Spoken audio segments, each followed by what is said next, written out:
అందరికీ నమస్కారం. మనం రోజు వాడే ఫోన్లు, ల్యాప్టాప్లు ఇలా ప్రతి ఎలక్ట్రానిక్ పరికరంలో ఒక చిప్ ఉంటుందన్న విషయం మనందరికీ తెలిసిందే. కానీ ఆ చిప్ వెనుక ఎంత అద్భుతమైన ఇంజనీరింగ్ ఉంటుందో తెలుసా? ఈరోజు మనం ఆ ఇంజనీరింగ్లో చాలా కీలకమైన ఒక దశ గురించి మాట్లాడుకుందాం. అదే ఫ్లోర్ ప్లానింగ్. చెప్పాలంటే ఇది ఒక చిప్కు పటిష్టమైన పునాది వేయడం లాంటిదే అనమాట.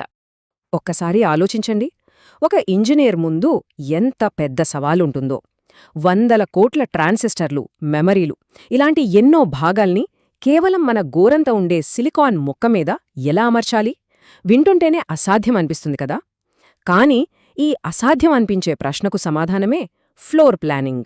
ఫ్లోర్ ప్లానింగ్ అంటే ఏంటో సింపుల్గా చెప్పాలంటే, మనం ఇల్లు కట్టే ముందు ఒక బ్లూ ప్రింట్ గీస్తాం కదా, చిప్ డిజైన్లో ఫ్లోర్ ప్లానింగ్ కూడా అచ్చం అలాంటిదే. ఇంటి బ్లూ ప్రింట్లో ఏ గది ఎక్కడ రావాలి, కిచెన్ ఎటువైపు ఉండాలి అని ఎలా ప్లాన్ చేస్తామో, ఫ్లోర్ ప్లానింగ్లో కూడా మ్యాక్రోలు అనే మెయిన్ భాగాలలో ఎక్కడెక్కడ పెట్టాలి అని డిసైడ్ చేస్తారు. అంతమాత్రమే కాదు, ఇంట్లో కరెంటు వైర్లు, నీళ్ల పైపులు ఎలా వెయ్యాలో ముందే ప్లాన్ చేసుకున్నట్లే చిప్లో పవర్, డేటా ఎలా వెళ్లాలో కూడా ఇక్కడే ప్లాన్ చేస్తారన్నమాట. సరే, ఇక అసలు డిజైన్ పని మొదలుపెట్టడానికి ముందు చాలా ముఖ్యమైన ఒక ప్రాథమిక దశ ఉంటుంది. ఇప్పుడు మనం ఏదైనా వంట చేయాలంటే ముందు మన దగ్గరున్న పదార్థాలన్నీ సరిగ్గా ఉన్నాయా లేదో చెక్ చేసుకుంటాం కదా. ఇక్కడ కూడా అంతే, డిజైన్ ఫైల్స్ అన్నీ కరెక్ట్గా ఉన్నాయా లేదా అని ధృవీకరించుకోవాలి. దీన్నే టెక్నికల్గా శానిటీ చెక్ అంటారు. అంటే సింపుల్గా ముందుకెళ్లే ముందు అంతా ఓకేనా అని ఒకసారి కన్ఫర్మ్ చేసుకోవడమన్నమాట. ఇందులో ఇంజనీర్లు కొన్ని చెక్స్ని వరుసగా రన్ చేస్తారు. ఉదాహరణకి చెక్ డిజైన్. ఇదేం చేస్తుందంటే డిజైన్కు కావలసిన బిల్డింగ్ బ్లాక్స్ అంటే లైబ్రరీలు అన్నీ కరెక్ట్గా ఉన్నాయో లేదో చూస్తుంది. ఆ తర్వాత చెక్ నెట్లిస్ట్. ఇది చిప్లోని భాగాల మధ్య కనెక్షన్లన్నీ సరిగ్గా ఉన్నాయో లేదో చెక్ చేస్తుంది. ఇక ఫైనల్గా చెక్ అండర్స్కోర్ టైమింగ్. ఇది మన చిప్ ఎంత వేగంగా పనిచేయాలో చెప్పే రూల్స్ని సరిచూస్తుంది. చూడ్డానికి ఇవి చిన్న చెక్స్లా అనిపించినా ఈ దశలో ఒక చిన్న పొరపాటు జరిగినా సరే అది తర్వాత చాలా పెద్ద సమస్యగా మారుతుంది. అందుకే ఇది చాలా ముఖ్యం. అసలు ఈ చెక్స్ ఎలాంటి తప్పులను పట్టుకుంటాయో ఓసారి చూద్దాం. For example, multi driven nets అంటే ఒకే వైర్కు రెండు వేర్వేరు సిగ్నల్స్ కనెక్ట్ చేయడం అన్నమాట. ఇది షార్ట్ సర్క్యూట్ లాంటిది. తర్వాత ఫ్లోటింగ్ ఇన్పుట్స్ అంటే దేనికి కనెక్ట్ చేయకుండా వదిలేసిన ఇన్పుట్స్. ఇంకా కాంబినేషనల్ లూప్స్ అని ఉంటాయి. ఇవి సర్క్యూట్లో చాలా గందరగోళాన్ని, అస్థిరతను సృష్టిస్తాయి. ఇలాంటి లోపాలను గనక మనం ఇక్కడే సరిచేసుకోకపోతే చివరికి ఆ చిప్ అస్సలే పనిచేయకుండా పోయే ప్రమాదం కూడా ఉంది. రైట్, శానిటీ చెక్స్ అన్నీ అయిపోయాయి, అంతా క్లీన్గా ఉంది. ఇప్పుడు ఫ్లోర్ ప్లానింగ్లో అసలైన ఆట మొదలవుతుంది. అదే మ్యాక్రో ప్లేస్మెంట్. మళ్ళీ మన ఇంటి బ్లూ ప్రింట్ ఎగ్జాంపుల్ తీసుకుంటే అందులో బెడ్రూమ్, కిచెన్ లాంటి పెద్ద గదులుంటాయి గలా. అలాగే చిప్లో కూడా మెమరీలు, ప్రాసెసర్ కోర్లు లాంటి పెద్ద ముఖ్యమైన భాగాలుంటాయి. వాటినే మనం మ్యాక్రోలు అంటాం. ఈ మ్యాక్రోలను చిప్లో ఎక్కడ పెట్టాలి అని నిర్ణయించడమే ఈ దశలో చేసే పని.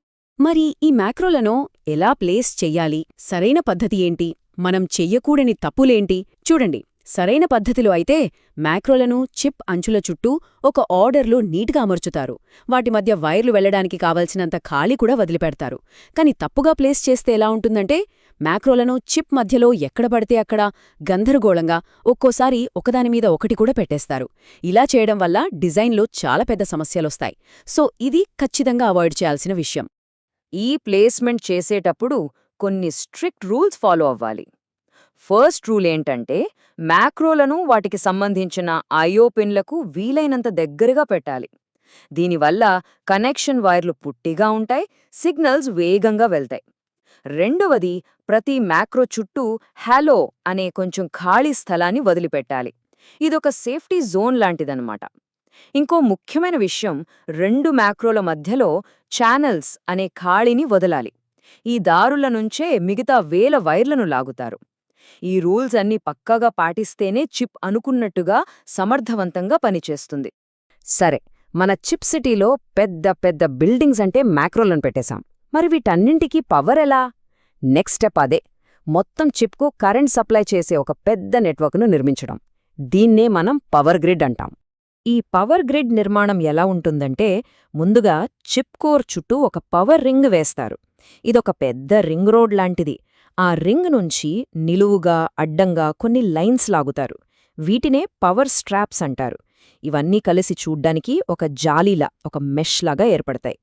ఈ మెష్ నెట్వర్క్ వల్లే చిప్లోని ప్రతి చిన్న భాగానికి వీడీడీ అంటే పవర్ మరియు విఎస్ఎస్ అంటే గ్రౌండ్ ఎలాంటి ఆటంకం లేకుండా స్థిరంగా అందుతుంది. అయితే ఈ పవర్ ప్లానింగ్ అనేది ఏదో గుడ్డిగా చేసే పని కాదు. దీని వెనుక పక్కాగా లెక్కలుంటాయి. స్క్రీన్ మీద కనిపిస్తున్న ఫార్ములా అదే చెబుతుంది. సింపుల్గా దానర్థమేంటంటే చిప్కు మొత్తం ఎంత కరెంట్ అవసరమో ముందుగా లెక్కిస్తారు.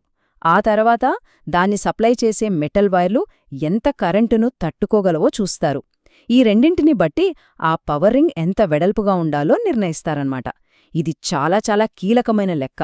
ఎందుకంటే ఇక్కడ తేడా వస్తే మొత్తం చిప్ ఫెయిల్ అవుతుంది. ఇంత కష్టపడి పవర్ గ్రిడ్ ఎందుకు వేయాలి? ఎందుకంటే అది ఒక పెద్ద సమస్యను పరిష్కరిస్తోంది. దాని పేరే ఐఆర్ డ్రాప్. దీన్ని అర్థం చేసుకోవడానికి ఒక సింపుల్ ఎగ్జాంపుల్ తీసుకుందాం. ఒక పొడవాటి నీటి పైపులో స్టార్టింగ్లో నీటి ఫోర్స్ బలంగా ఉంటుంది, కాని పైపు చివరకు వెళ్లేసరికి ప్రెషర్ తగ్గిపోతుంది కదా.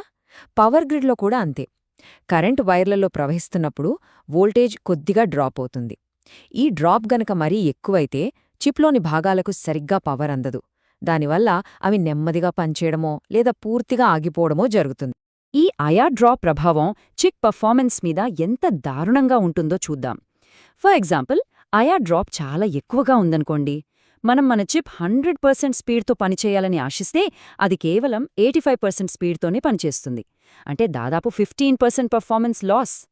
అదే మనం పవర్ గ్రిడ్ను సరిగ్గా డిజైన్ చేసి ఐఆర్ డ్రాప్ను కంట్రోల్లో ఉంచగలిగితే మనం అనుకున్న 100% స్పీడ్కు చాలా దగ్గరగా, అంటే దాదాపు 98% పనితీరును సాధించవచ్చు.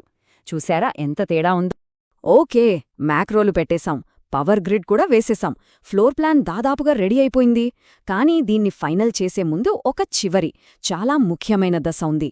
అదే విశ్లేషణ మరియు సైన్ ఆఫ్. అంటే మనం చేసిన పనంతా కరెక్ట్గా ఉందో లేదో క్రాస్ చెక్ చేసి అన్నీ బాగున్నాయని నిర్ధారించుకోవడం. ఈ సైన్ ఆఫ్ దశలో ఇంజనీర్లు కొన్ని స్పెషల్ మ్యాప్స్, రిపోర్ట్స్ వాడతారు. ఇవి మన డిజైన్కు హెల్త్ రిపోర్ట్స్ లాంటివి.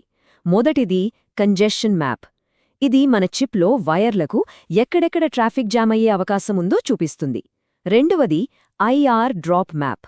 ఇది చిప్లో ఏ ప్రాంతాల్లో పవర్ సప్లై వీక్గా ఉందో, అంటే హాట్స్పాట్లు ఎక్కడున్నాయో చూపిస్తుంది.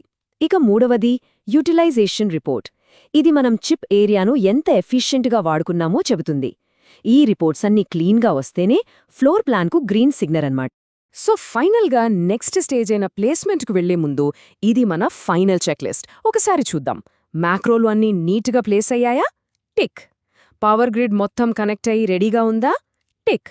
ఐఓబిన్స్ అన్నీ కరెక్ట్గా అసైన్ అయ్యాయా? టిక్. అన్ని అనాలిసిస్ రిపోర్ట్స్ అంటే కంజెషన్, ఐఆర్ డ్రాప్ అన్నీ క్లీన్గా ఉన్నాయా? Double tick.